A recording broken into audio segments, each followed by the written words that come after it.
وبركاته. الفاتحة.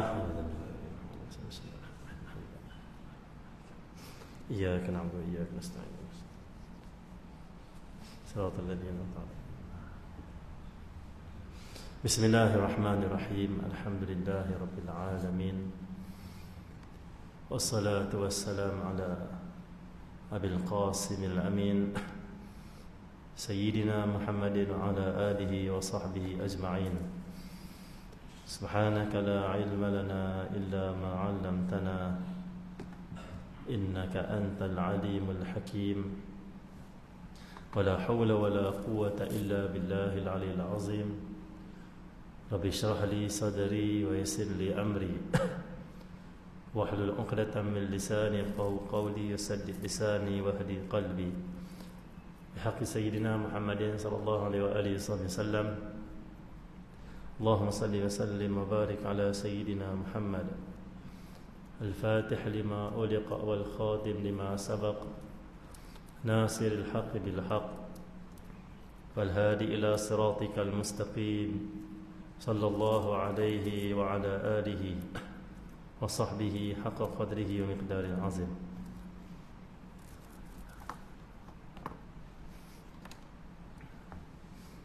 Alhamdulillah kita dapat menyambung pengajian dan pembacaan kitab atau risalah Adab Suluk Al-Murid karangan Al-Imam Abdullah bin Ali Al-Haddad. Dan mudah-mudahan kita dapat rahmat dan juga keridhaan Allah Subhanahu wa taala pada pagi ini. Mudah-mudahan dengan kita mendengar kitab yang dikarang oleh ulama, oleh wali Allah Subhanahu wa taala pada permulaan pagi kita, insya-Allah mudah-mudahan menghidupkan hati kita semua. Karena Nabi sallallahu alaihi wasallam bersabda, "Jalisul ulama jalisul kubara wasailul ulama wa khalitul hukama." Duduklah Rasulullah Muhammad, kalian bersama al-kubara. Kubara iaitu orang yang mereka itu berilmu, termasuk juga orang-orang yang lebih berumur, lebih lama. Kerana mereka mempunyai Rasulullah Muhammad, di diri mereka mempunyai pengetahuan yang akan bermanfaat kepada kamu. Ini hadis Nabi Muhammad. Yang kedua, tanyalah para ulama. Itulah bila kita ragu dengan sesuatu, kita tak tahu satu perkara, wasailul ulama, tanya ulama. Yang ketiga, wa khalitul hukama, dan bergaullah kalian dengan para ahli hikmah. Maka pada pagi ini kitab kita ini memang termasuk daripada al-kubara. Itu orang-orang yang mereka itu berumur, dengan umur yang Allah SWT besar dia panggil, orang terdahulu. Yang kedua, kubara juga boleh diterjemahkan sebagai ahli ilmu ataupun para wali Allah Subhanahu Wa Taala. Pegang kitab kita ni memang wali Allah Subhanahu Wa Taala. Yang kedua, kita nak cuba menghayati dan juga mencari jalan untuk menyelesaikan masalah kita dengan kitab ulama, seolah macam kita bertanya pada para ulama. Yang ketiga, kita nak bergaul dengan ahli hikmah, dan sudah pastilah Imam Haddad sendiri adalah ahli hikmah yang mempunyai ilmu yang sangat dalam dan luas. Halus, itu dipanggil apa? Hikmah. Allah SWT.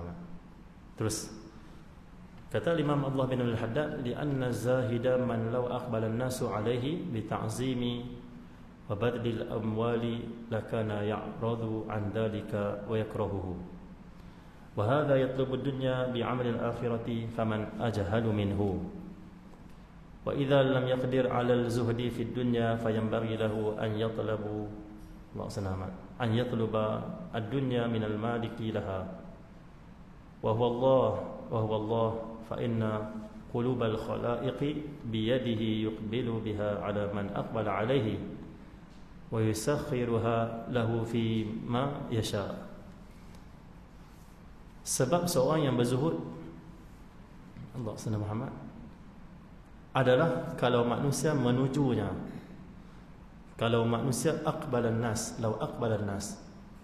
Kalau manusia dipanggil aqbala, itu manusia Allah SWT Muhammad menghadapnya.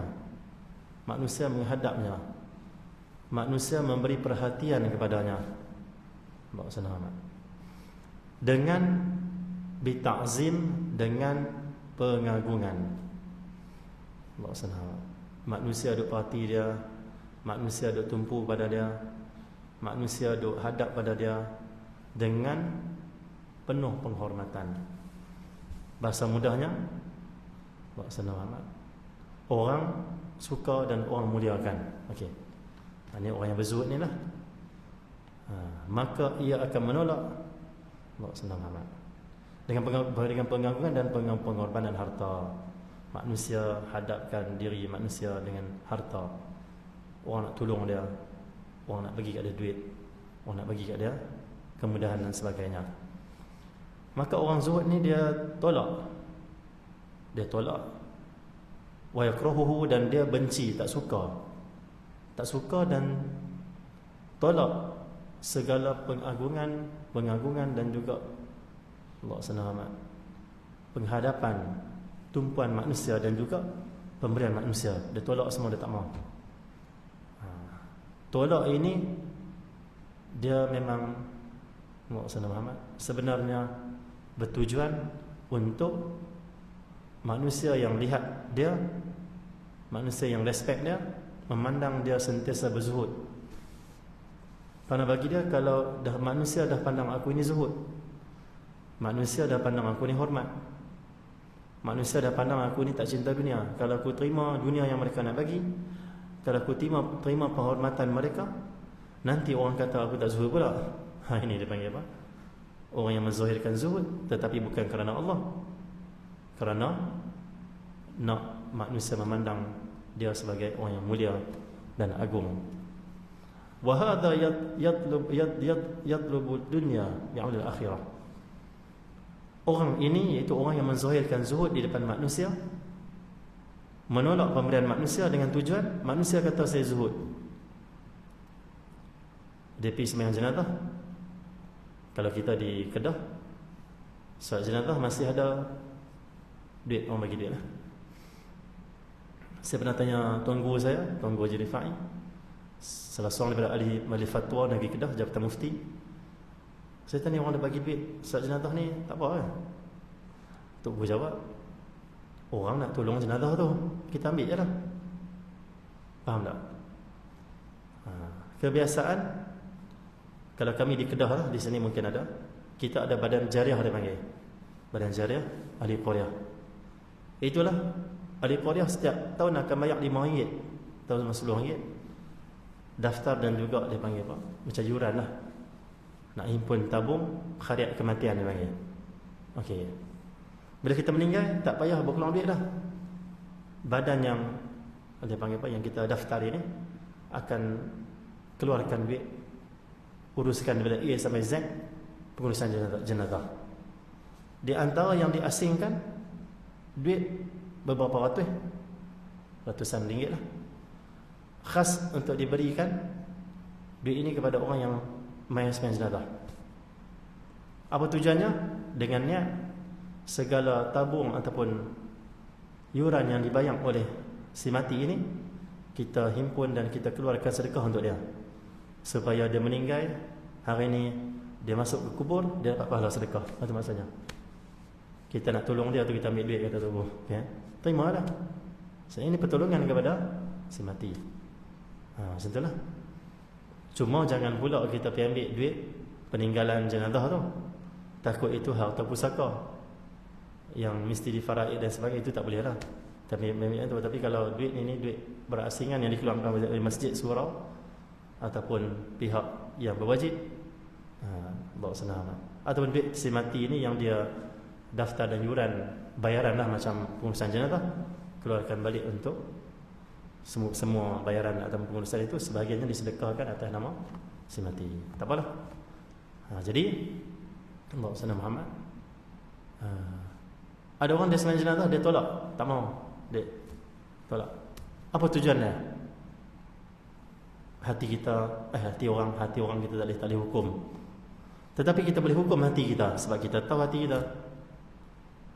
Orang lalu, sini ada lagi tak? Ada lagi tak bagi duit? Kalau tak ada, kami Kedah ada lagi. Tak apalah, tak masalah bahawa semua ni pandangan yang dia panggil apa? Yang ada dia panggil apa? Kebaikan masing-masing. Ya. Yang tak bagi, okey, ada kebaikan yang tujuan sebalik tak bagi dan sebagainya. Okey. Ada orang dia tolak, tak mau. Mau. Allah senang. Apa tujuan hati dia? Tujuan hati dia memang dia tak mau. So dia main semayang ni dia memang tak mau. Dia nak semayang saja. Atas jenazah ni dia nak balik. Itu saja tujuan dia. Semata-mata kerana Allah. Ada orang tolak sebab dia segan nanti orang kata dia terima duit. Ini orang yang menzahirkan zuhud untuk dimulakan manusia. Ini bahaya, kata Imam Haddad. Dia telah mencari dunia bi'amalil akhirah, dengan amalan akhirat. Cari dunia dengan amalan akhirat. Hakikatnya dia tak zuhud. Dia masih tamak dunia. Tetapi lebih buruk kerana dia tamak dunia dengan amalan akhirat. Ada orang setiap hari pergi kerja, cari duit, berniaga, menoreh getah, buat bendang, pergi pejabat, apa semua, buat bisnes. Keluar pagi, balik petang. Dia nak apa tu? Dia cari duit, bekerja. Allah senang. Zahirnya kita pandang, kita kata dunia lah. Tetapi dunia itu bukan bermaksud ini keji orang yang cari duit. Dah, itu salah faham. Mencari nafkah itu wajib. Itu satu ibadat pada Allah Subhanahu Wa Taala. Zahirnya dunia, tetapi dunia yang kita guna untuk akhirat. Pergi cari duit sebab nak bersedekah, nak bagi nafkah pada diri dan juga keluarga, orang yang wajib kita nafkah. Nak guna duit untuk buat kebaikan. Itu semua pahala tu kerja dari 8 pagi sampai 5 petang. Ini orang cari dunia untuk dapatkan akhirat. Okey. Tapi ada orang yang teruk, buruk, keji dan jauh dari Allah. Siapa dia? Dia cari dunia dengan amalan akhirat. Allah senang amat. Contohnya kata Imam Haddad, seorang yang menzahirkan zuhud. Zuhud itu amalan akhirat, sifat ahli akhirat. Tapi tujuannya nak dihormati oleh orang.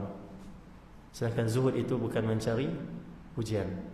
Zuhud itu sifat yang bukan nak mencari penghormatan daripada manusia. Ya. Dia tolak. Dia kata, tamu-tamu macam begitu kat saya. Dia pergi tolong surau masjid.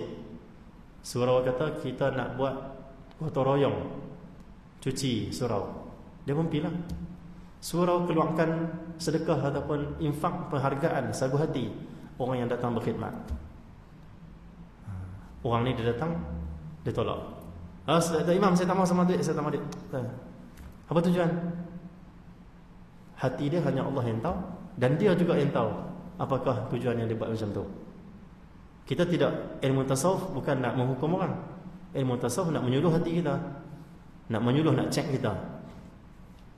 Contoh kita lah, Tok Imam bagi duit penghargaan daripada surau masjid.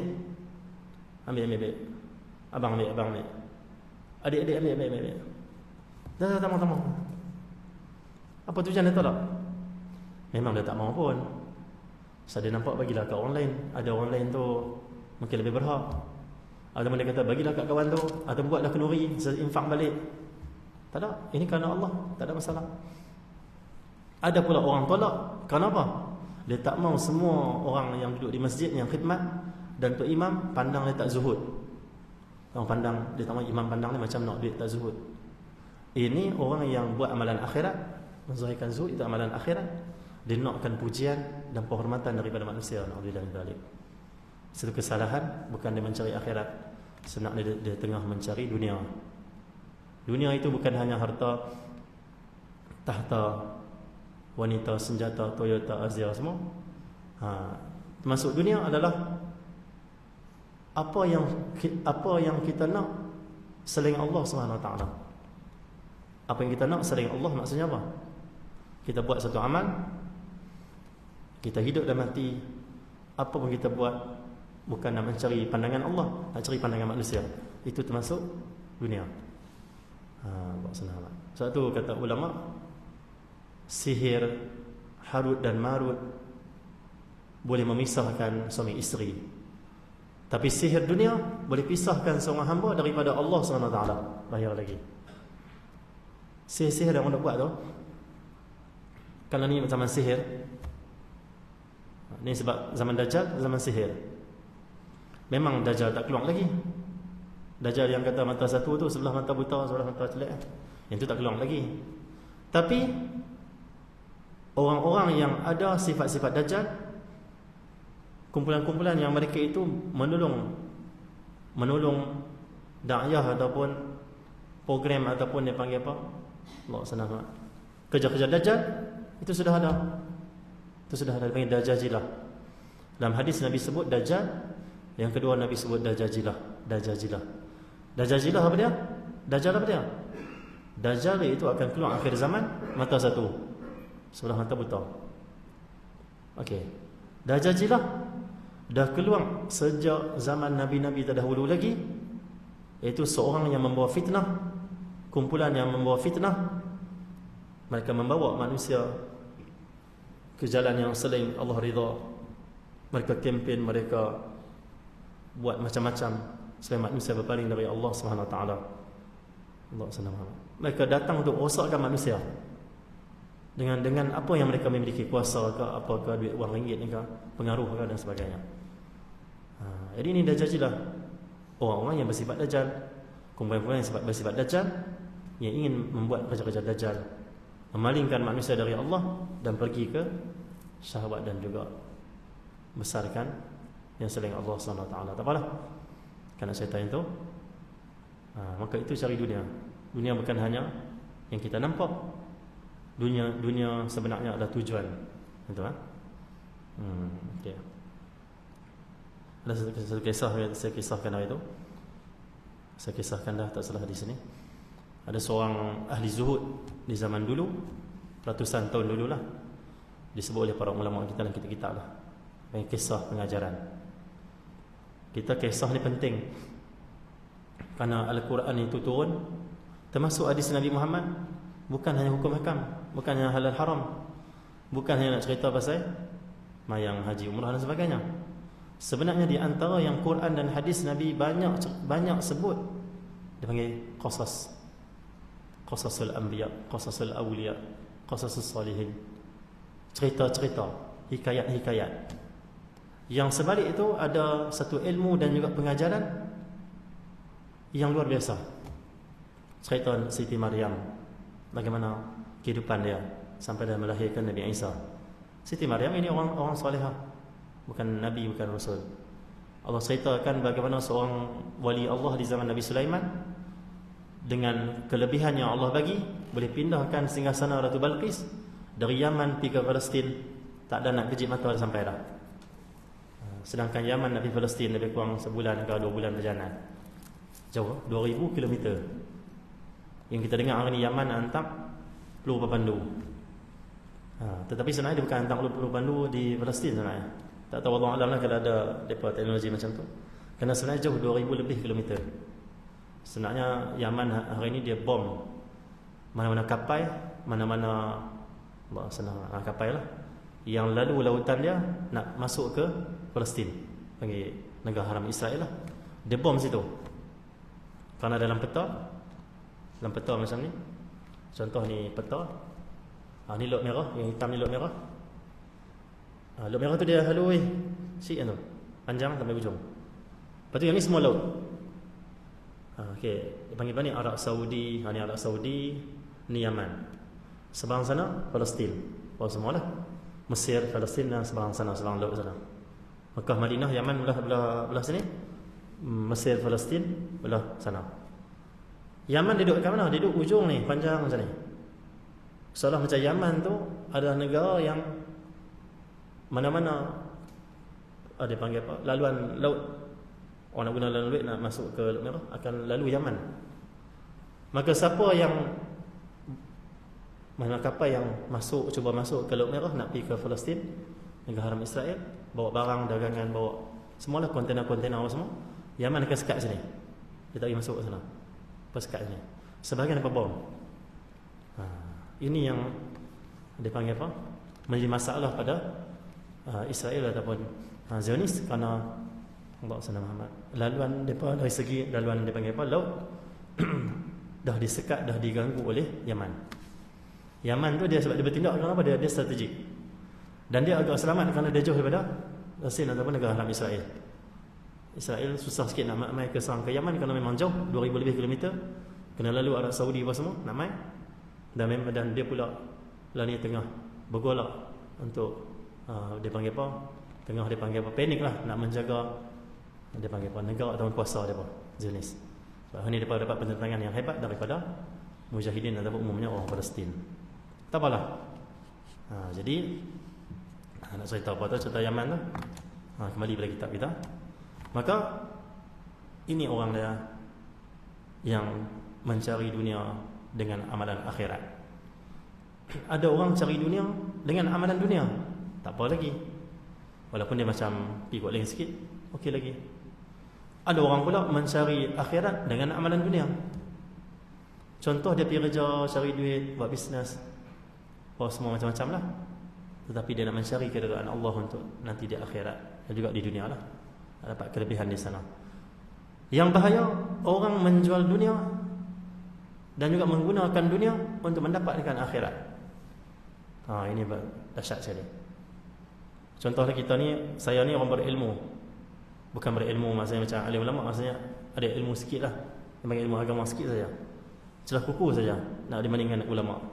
Celah kuku tu pun kecil lagi pada kuku, ya. Orang kenal kita sebagai ada orang ada ilmu agama. Okey. Sikitlah. Sikit tu bukan nak rendah diri. Memang sikit pun. Kita bukan ulama. Kita ustaz biasa saja, ustaz kampung saja. Jadi dia panggil apa? Kita ni mai kuliah. Ini orang semua pandang akhirat. Wah, ustaz ni akhirat ni, ahli akhirat. Dia buat kerja-kerja akhirat, dakwah ke jalan Allah. Tapi adakah ustaz ini ataupun ustaz itu dia mencari akhirat dan membawa orang pada akhirat? Itu bergantung pada hati dia. Karena Allah firman dalam Al-Quran, ada orang yang menjual dunia untuk menjual agama untuk mencari dunia. Dia buat akhirat itu macam bisnes. Dia buat benda-benda agama ni macam bisnes. Dia fikirlah 3 masjid 1000, 5 masjid 3000, semua. Bahkan dia besarkan itu saja. Sampai hati dia kalau tidak diberikan yang sepatutnya oleh surau atau masjid, dia rasa macam tak puas. Sedangkan dia tak yakin, bukan situ pergantungan dia, sebenarnya Allah lah. Bukan tujuan kuliah, tujuan ni untuk dibayar, bukan. Tapi dia setengah dia nampak macam tu. Menerima bayaran, menerima sagu hati, itu tak salah. Yang salah, kita tolak untuk dipandang zuhud, dan kita memang tujuan hanya itu. Itu salah. Kita terima ada orang nak tolong aku, orang tolong saya, okey, alhamdulillah. Sama-sama kita bantu-bantu ke jalan Allah. Wa ta'awanu 'alal birri wat taqwa, itu saja. Bukan tolak nak mendapat habuan pujian kebesaran di dunia, nak kata orang kita zuhud, dan bukan juga nak gila-gilakan duit ringgit dunia sampai yang tu paling utama dalam hidup, bukan. Lebih baik kita berbisnes pada kita main kuliah. Jadi ada bisnes, itu lagi bagus. Fokus saja pada duit. Tetapi untuk akhirat lah tujuan dia. Ada orang bisnes cari duit, alhamdulillah dia lebih bagus daripada kita ustaz. Kita tunjukkan kita ni macam zuhud, alim, tapi kita besarkan lebih pada ahli dunia yang besarkan. Bahkan orang yang cari dunia, dia pun tak mahu pun semata-mata dunia. Dia pun lebih banyak infak, dia pun lebih lembut hati, lebih kasih pada orang miskin. Dia ustaz ni, saya dah akhirat. Saya ni dah cukup dah, saya kuliah dah cukup dah. Dan itu kebaikan dah cukup dalam masyarakat. Sedangkan orang yang tak ada ilmu agama, orang tu ilmu agama mungkin sikit, lepas tu fardu ain, dia hanya tumpukan fokus dengan harta benda dunia, tapi dia lebih akhirat lagi. Kenapa fikir orang miskin, fikir nanti di akhirat? Dia fikir harta yang banyak ni mesti aku guna jalan kebaikan, nanti dipertanggungjawabkan. Yang zahirkan akhirat, dia lupa terus kepada Allah Subhanahu Wa Taala. Kerana akhirat hanyalah dia zahirkan untuk dapat pujian, hakikatnya dia mencari yang selain Allah Subhanahu Wa Taala. Bahaya. Betul, tasawuf ni, ilmu tasawuf, dia menyuluh semuanya kesalahan yang halus, pedaya-pedaya yang halus yang orang tak pasal. Tasawuf, fiqh, tauhid macam batang pokok dan akar dia. Akar pokok, akar dan batang. Orang Kedah panggil perdu, Ini ilmu tauhid, akidah. Allah senang amat. Ilmu fiqh dia macam ranting-ranting, daun-daun. Allah senang amat. Yang dipanggil apa? Melengkapkan sebatang pokok. Kalau pokok hanya batang yang tumbuh, tak ada ranting, itu bukan pokok. Itu tiang itu. Nak jadikan pokok, mesti ada ranting, mesti ada daun. Dilihat itu pokok, bunga dan sebagainya, buah dan sebagainya. Di manakah kedudukan ilmu tasawuf? Ilmu tasawuf itu sebagian mengatakan buah. Okey, sebagian mengatakan ilmu tasawuf itu umpama racun-racun yang nak menjaga pokok ini daripada dimakan ulat, dan baja-baja air-air yang disiram untuk suburkan pokok. Tasawuf umpama ayak yang menyiram pokok. Tasawuf umpama baja yang diletak di pokok. Tasawuf umpama racun yang menjaga pokok daripada dimakan oleh ulat. Ada orang pandai ilmu tauhid, akidah dia paling alim, mungkin dia hati dia dimakan ulat. Boleh? Ada orang fiqh pandai, semayang tu betul dengan fiqh, tutup aurat betul dengan fiqh. Bahkan dia pandang orang tutup aurat tak ikut fiqh. Dia tak apa ni, nampak sikit lengan ni, tak ikut fiqh ni. Saya ni tutup aurat, fiqh saya ikutlah. Fiqh kita nampak lengkap sempurna, tapi boleh jadi pokok dia ini yang kita nampak macam elok, tetapi dia dimakan oleh ulat. Tetapi pokok ni kering. Dia pokok juga tapi kering, tak mengeluarkan buah yang elok, tak cukup dia punya keperluan pokok ni. Itulah tasawuf, ataupun nama dia ilmu ihsan, yang Nabi sebut dalam hadis. Dia panggil apa? Rukun agama itu ada 3. Yang pertama Nabi sebut tentang rukun Islam, iaitu ilmu fiqh. Yang kedua rukun iman, iaitu ilmu tauhid, akidah. Yang ketiga Nabi sebut tentang ihsan, an ta'budallaha ka'annaka tarah. Ini ilmu tasawuf, dinamakan pelbagailah: ilmu ihsan, ilmu zuhud, ilmu sabar, ilmu ridha, ilmu ma'rifah, ilmu ihsan, ilmu tasawuf. Tasawuf itu adalah nama yang diletakkan oleh ulama menghimpunkan semua makna-makna dalam ilmu ni. Tak apalah, yang penting kita tengok, kita ingat betul lah. Kita tolak pemberian orang. Kita ingat kita betul lah, kita pergi kuliah, kita hadir kuliah, kita main masjid. Rupanya sebaliknya pula. Alhamdulillah min dzalik. Mana-mana hati yang tujuan akhirat, nak akan pandangan manusia dan respect, itu adalah orang yang menjual dunia untuk mencari akhirat, menjual akhirat untuk mencari dunia, mencari dunia dengan amalan akhirat. Alhamdulillah min dzalik. Ya. Sikit kita dah lewat dah. Aku dah sebut tadi lama-lama sangat. Waktu Canai dah panggil, datanglah sini. Nasi lemak dah panggil, datanglah sini cepat. Nak ya? Teh tarik dah panggil, kopi dah panggil. Okey, tak apalah. Terus orang kata saya tak mau makan lagi, saya nak kuliah saja, saya nak ilmu saja. Apa tujuan cakap macam tu? Mungkin ada panggil. Adakah tujuan kita nak tunjukkan pada orang kita ni hanya akhirat saja kita tumpukan, makan dunia saja, tak tepi?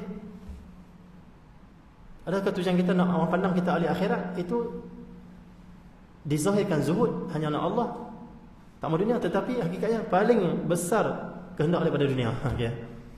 Paling tidak zuhud sebenarnya. Alhamdulillah min dzalik. Okey, tak apalah. Jadi Allah SWT Muhammad, kita macam itulah dalam apa yang kita cakap, kita tolak, kita ambil apa saja, mesti kita kena cek, aku buat kerana apa? Kerana Allah ke? Kerana pandangan manusia? Kerana pandangan manusia istighfar, astagfirullah, betulkan niat. Bukan nak suruh tinggalkan amal, tapi nak suruh kita betulkan niat. Adakah kita takut riak, kita tak semayang? Itu tidak, itu salah. Semayang juga, tetapi betulkan niat. Istighfar dengan niat-niat yang salah, lintasan hati yang buruk, yang nak akan pandangan selain Allah. Sudah, macam tu. Riak itu bukan untuk tinggalkan amal. Datangnya riak dalam hati untuk kita terus beramal. Di samping, cuci, keluarkan, nafikan, bisikkan riak. Oh, kau semayang banyak tu, kau pergi surau selalu tu, ni orang pandang kau ahli surau lah, kau baik. Semua tu, aku hanya nak pandangan Allah. Orang nak pandang apa? Terpulang. Orang pandang aku ni ahli maksiat, ahli taat, itu bukan urusan aku. Aku hanya nak pandangan Allah. Allah saya nak dia pandangan. Allah redha cukup dah. Kalau manusia suka pun, manusia pandang aku baik pun, tapi Allah tak pandang aku baik, tak pandang aku dengan keredaan, apa-apa. Itu orang yang betul-betul berzuhud. Dia telah meninggalkan semua pandangan-pandangan manusia. Dia hanya tumpukan pada pandangan Allah saja. Dia tak risau sangat, dia tak fikir biarlah orang kata macam tu, tak apalah dia nak pandang macam mana pun. Itu. Terus di samping menjagalah diri, menjaga penampilan, menjaga nama, itu benar zahir yang kena ada juga. Tetapi hati kita hanya nakkan keridaan Allah SWT.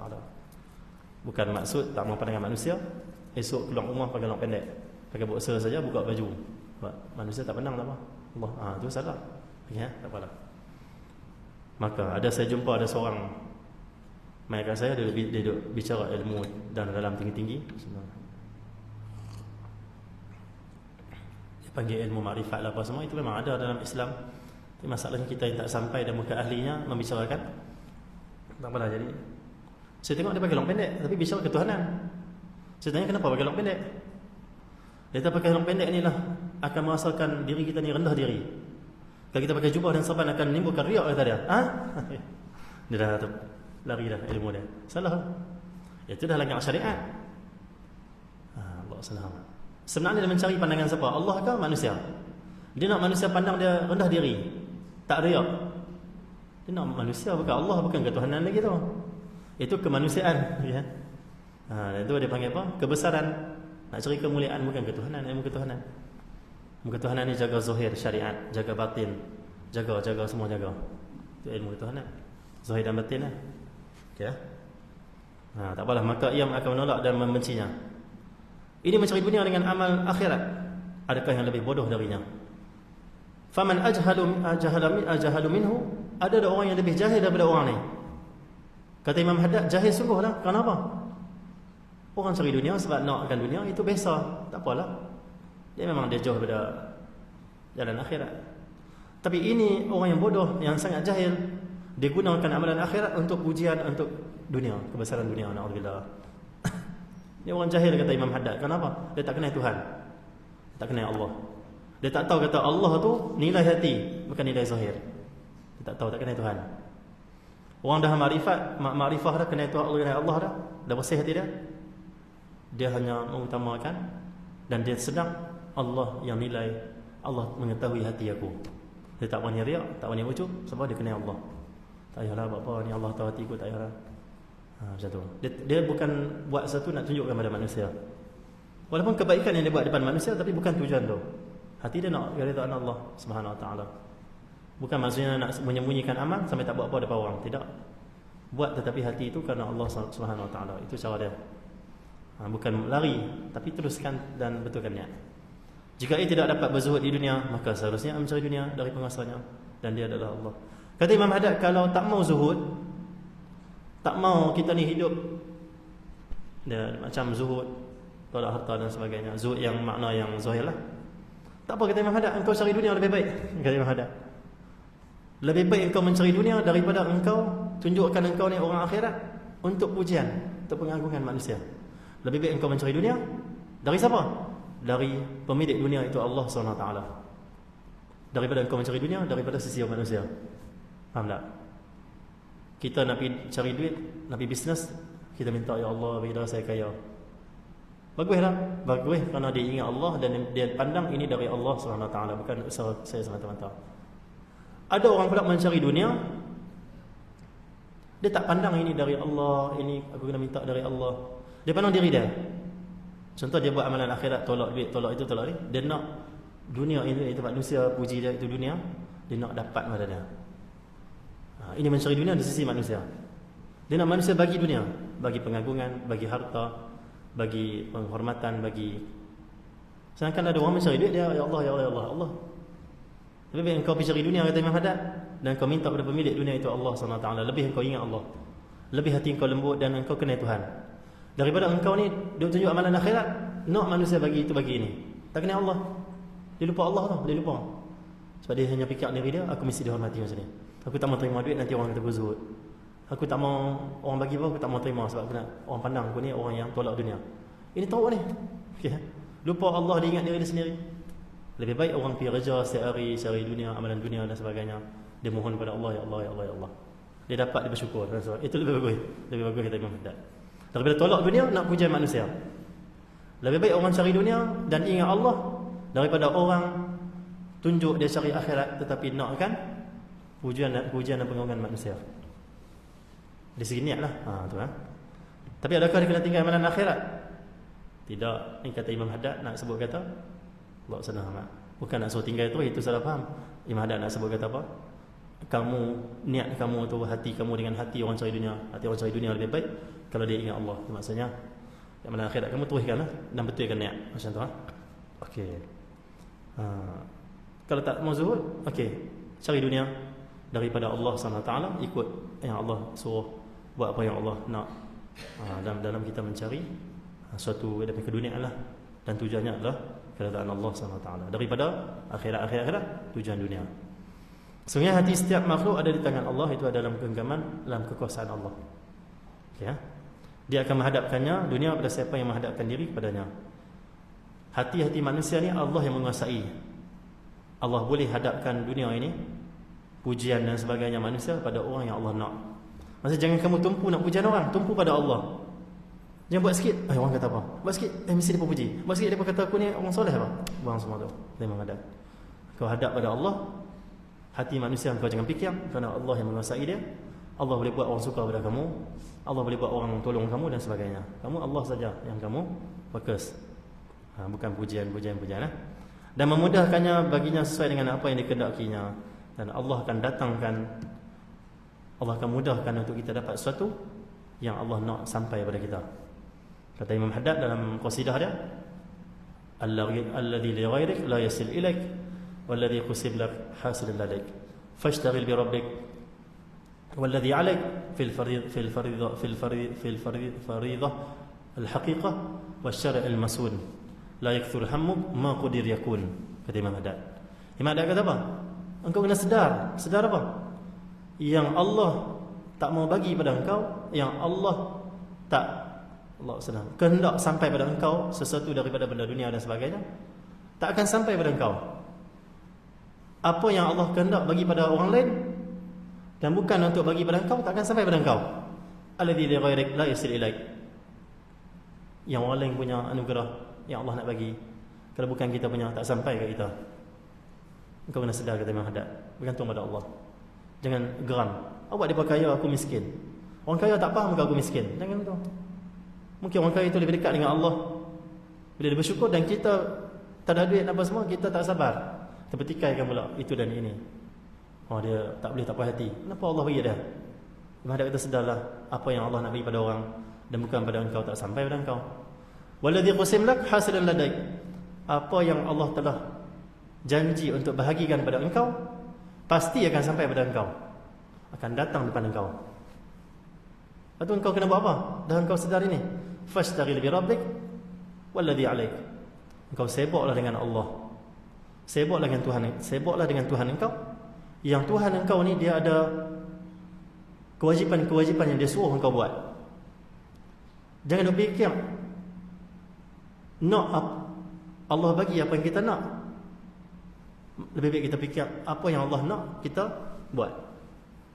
Ini aku nak macam ni, Allah mesti buat aku macam ni, mesti nak. Lebih baik kita, Allah nak aku macam ni, dia suruh ni, tak apalah aku buat apa yang Allah nak. Itu lebih bagus lagi. Okey ya. Itu kata Imam Nawawi dan kita ikam dia, tak apalah. Jadi Allah ada suruh engkau macam-macam, engkau kena fikir dia, maksudnya engkau kena ingat dia, buat suruhan dia. Bukan fikir aku tak dapat ini, aku tak dapat ini, aku tak dapat ini, aku tak dapat ini. Tak dapat juga. Tadi kalau engkau sibuk dengan Allah, insya-Allah engkau akan puas hati dengan apa yang Allah bagi.